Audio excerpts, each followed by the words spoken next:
Video like जरूर कर लीजिए और ऐसे वीडियो लगातार फ्री में पाने के लिए चैनल को तुरंत सब्सक्राइब कर लीजिए और बेल आइकन को जरूर टैप कर लीजिए ताकि आगे भी सारे वीडियो आपको मिलते रहे। यूट्यूब में फॉलो करते हैं तो प्लीज ये वाला फ्री टेलीग्राम चैनल जरूर ज्वाइन कर लीजिएगा। सारे नोटिफिकेशन सारे अपडेट यहीं पे आते हैं, ध्यान रखिए।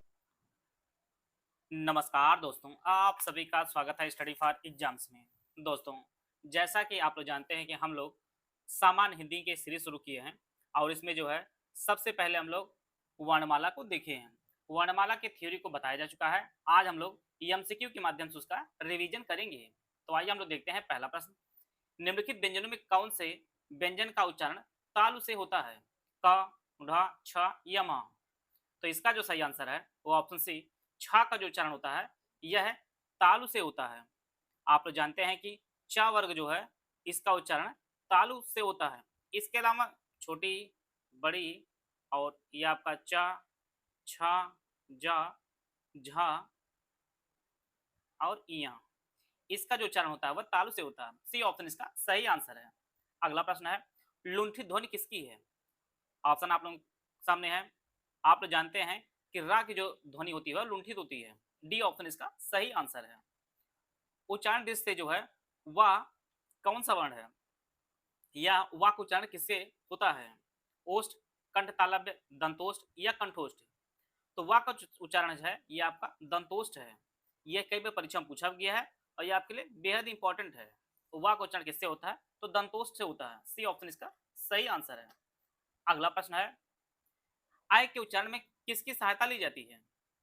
ऑप्शन आप लोग देख लीजिए।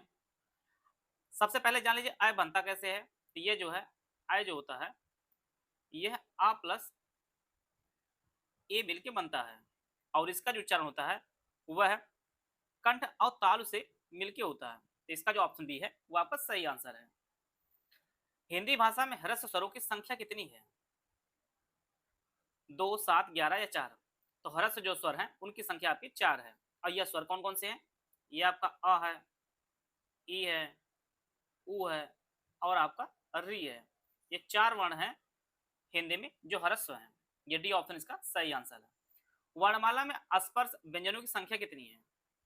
तो आपको बताया गया वर्गीय व्यंजन या स्पर्श व्यंजनों इनकी संख्या आपकी 25 है। ये आपके क से लेकर जो है प वर्ग अर्थात क से लेकर जो है जो म तक वर्ण है ये सभी आपके वर्गीय व्यंजन है या स्पर्शी व्यंजन है। सी ऑप्शन इसका सही आंसर है। अगला प्रश्न है, निम्न में दंत वर्ण कौन से हैं? ट, स, ह या प? दंत वर्ण आप जानते हैं कि जो त वर्ग होता है वह दंत होता है अर्थात त, थ, द, ध और न। यह जो आपका दंत है तो इसमें आप देख पा रहे होंगे और सा आपका, तो यह जो आपका दंत में आता है। जो ऑप्शन बी है आपका सही है। बी ऑप्शन इसका सही आंसर है। दंत में जो है स आता है। निम्न में कौन सा वर्ण जो है घोष है? ग, च, छ, ख या क? जिन वर्णों के उच्चारण में जो है स्वर तंत्रियों में जो है कंपन होता है वह आपके घोष कहलाते हैं। और घोष जो वर्ण होते हैं वह सभी स्वर होते हैं। सभी स्वर जो है वह घोष होते हैं और साथ में जो है प्रत्येक वर्ण का जो है तीसरा और चौथा और पांचवा जो वर्ण होता है यह जो आपका घोष वर्ण होता है। तो यहाँ पर जैसे आप देख पा रहे होंगे गा जो आपका क ख ग अर्थात तीसरा वर्ण जो आपका है। इसी प्रकार से जैसे गा हुआ,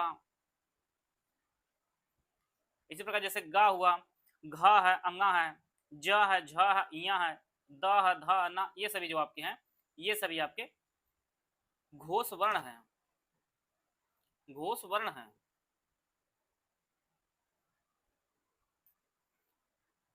तो यह जो आपका गा आपका घोष वर्ण है। अघोष जिन वर्णों के उच्चारण में जो है स्वर तंत्रियों में कंपन नहीं होता है उन्हें अघोष कहा जाता है। अघोष में जो प्रत्येक वर्ण का जो पहला और दूसरा वर्ण होता है जैसे आपका का हुआ, खा हुआ, चा है, छा है, ये सभी जो आपके अघोष वर्ण के अंतर्गत आते हैं। तो ये ऑप्शन इसका सही आंसर है। जिन ध्वनियों की गणना ना तो स्वर में होती है ना ही व्यंजन में उसे क्या कहा जाता है? उसे कहा जाता है वह अयोगवाह। अयोगवाह जो दो वर्ण होते हैं इनमें आपका एक अंग आता है, सॉरी अंग, और दूसरा आपका अ, जिसे हम लोग अनुस्वार और विसर्ग के रूप में जानते हैं। तो यह जो आपके अयोगवाह के अंतर्गत आते हैं। ये ऑप्शन इसका सही है। स्वर तंत्रियों के आधार पर व्यंजनों को कितने वर्गों में बांटा गया है? इन्हें जो है 2 वर्गों में बांटा गया है। एक आपका सघोष होता है और दूसरा आपका अघोष होता है, जिसे आप ऊपर देखे हैं। तो 2 है, डी ऑप्शन इसका सही आंसर है। तो विसर्ग का उच्चारण स्थान क्या है? अनुनासिक, तालव्य, ओष्ठ या कंठ है? तो विसर्ग का जो उच्चारण स्थान है वो ये आपका कंठ है। डी ऑप्शन इसका सही आंसर है। अंतःस्थ व्यंजन कौन से हैं? अंतःस्थ के अंतर्गत 4 वर्ण आते हैं। उसमें आपका या, रा, ला और वा आता है, जो ऑप्शन ए में दिया गया है। ए ऑप्शन इसका सही आंसर है। ओष्ठ वर्ण किस विकल्प में है? आप जानते हैं कि ओष्ठ वर्ण जो है वह आपका प वर्ग है और प वर्ग में आपका प, फ ये सभी, ये ऑप्शन इसका जो है यह ओष्ठ वर्ण के अंतर्गत आते हैं। ए ऑप्शन इसका सही आंसर है। सभी महाप्राण वर्णों वाला वर्ग कौन सा है? ऑप्शन आप लोग देख लीजिए। महाप्राण बोलते समय अधिक वायु, जिस वर्ण के उच्चारण में जो है बोलते समय अधिक वायु निकलती है वो महाप्राण कहलाते हैं। और प्रत्येक वर्ग का जो है दूसरा और चौथा जो वर्ण होता है वह महाप्राण होता है। तो यहाँ पर आप देख पा रहे होंगे जो जो ख, छ और ठ ये आपका जो है ये सभी महाप्राण है। जैसे खा हुआ, घा हुआ, अंगा हुआ, सॉरी का, खा, और इसी प्रकार से दूसरा जो वर्ग है ये आपका छा हुआ, झा हुआ, ये सभी जो आपके महाप्राण के अंतर्गत आते हैं। दूसरा आपका अल्पप्राण होता है। जिस वर्ण के उच्चारण में जो बोलते समय जो है कम वायु निकलती है उन्हें अल्पप्राण कहा जाता है। और वह जो है प्रत्येक वर्ग का पहला, तीसरा और पांचवा वर्ण होते हैं। तो पहला वर्ण आपका जैसे का हुआ, तीसरा वर्ण आपका गा हुआ, फिर आपका अंगा हुआ। इसी प्रकार से च वर्ग में च हुआ, ज हुआ और आपका इया हुआ। तो ये सभी जो आपके अल्प प्राण के अंतर्गत आते हैं, अल्प प्राण के अंतर्गत आते हैं और ये आपके महाप्राण के अंतर्गत आते हैं, महाप्राण के अंतर्गत आते हैं। तो सी ऑप्शन इसका सही आंसर है। अर्ध विपरीत स्वर कौन से हैं? बड़ा, ए, ऐ या उ? जिन वर्णों के उच्चारण में आधा मुख जो है खुला होता है वो अर्धविपरीत होते हैं। और इसके अंतर्गत जो आपका आ है, ए है और आपका उ है, ये ऐ और वो आते हैं। तो इसमें जो आपका सी ऑप्शन इसका सही आंसर है। अर्धविपरीत स्वर के अंतर्गत आपका आ आता है। सी ऑप्शन इसका सही है। काकल्य वर्ण कौन सा है? तो काकल्य वर्ण जो आपका ये जो हा है ये काकल्य वर्ण कहलाता है। सी ऑप्शन इसका सही आंसर है। स्पर्श दंत अघोष महाप्राण वर्ण कौन सा है? भा, था, फा या छ? तो यहाँ पर जो वर्ण है ये आपका था जो वर्ण है ये स्पर्श के अंतर्गत आता है, दंत के अंतर्गत आता है, अघोष भी है और महाप्राण भी है। बी ऑप्शन इसका सही आंसर है।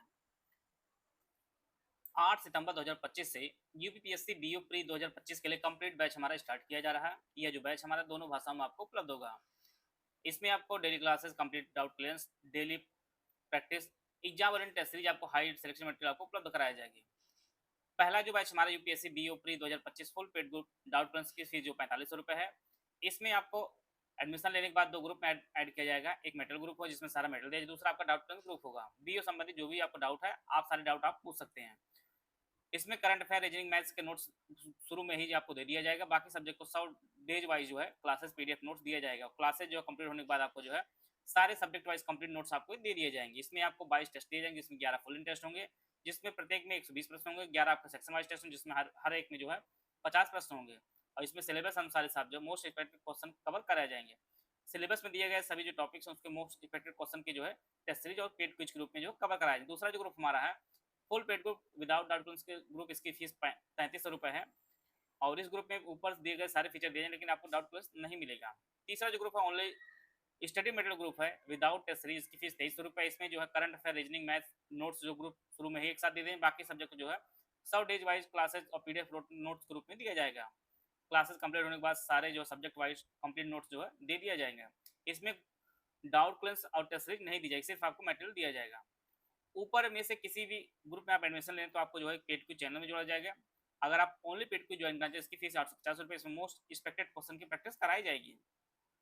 अगला जो ग्रुप है ओनली टेस्ट सीरीज का ग्रुप, इसकी फीस 1300 रुपये। इसमें 22 टेस्ट दिए जाएंगे, इसमें 11 फुल टर्म्स, हर टेस्ट में जो है 120 प्रश्न होंगे, 11 आपके सेक्शन वाइज होंगे और हर टेस्ट में जो है 50% रहेंगे। अगर पेड की जो टेस्ट लेने चाहते हैं तो आप 21 पेमेंट करके जो है आप इस बैच से जुड़ सकते हैं। इन बैच में से कोई बैच आप ज्वाइन करना चाहते हैं या 3 दिए गए नंबर 8564880530 और 7523864455 9696606608 ये 3 दिए गए नंबर, इस पे कॉल या व्हाट्सएप कर जो है जानकारी प्राप्त कर सकते हैं और बैच से जुड़ के जो है आप अपनी तैयारी को बेहतर कर सकते हैं। संयुक्ताक्षर व्यंजन कौन कौन से हैं, कौन सा जो है युग्म है वह संयुक्ताक्षर के अंतर्गत आते हैं। ये आपका छत्राई, ये आपका स्रा है, छत्राई, छत्राई ज्ञा और असरा आपका है, इसको सही कर लीजिए। यहाँ पे जो है छत्राई ज्ञा और स्रा आपका जो है संयुक्ताक्षर के अंतर्गत आते हैं। छ जो आप जानते हैं कि ये आपका आदक का और श से मिलकर बना होता है।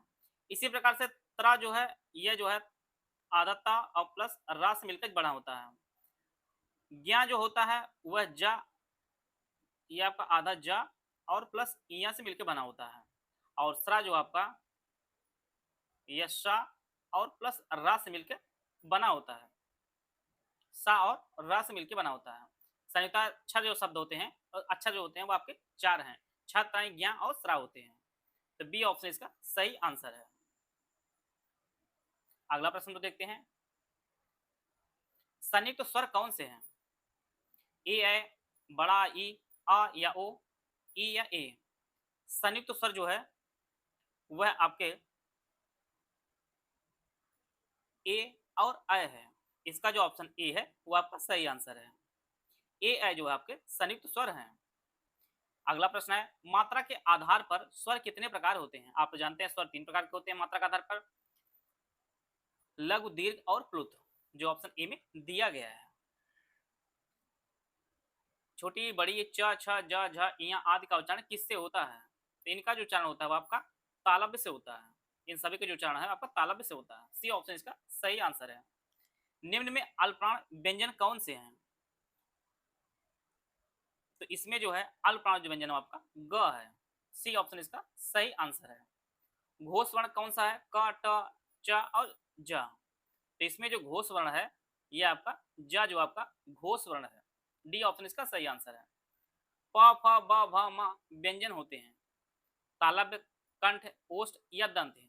प आप जानते हैं कि जो चरण होता है प वर्ग का आपका ओष्ठ से होता है। सी ऑप्शन इसका सही आंसर है।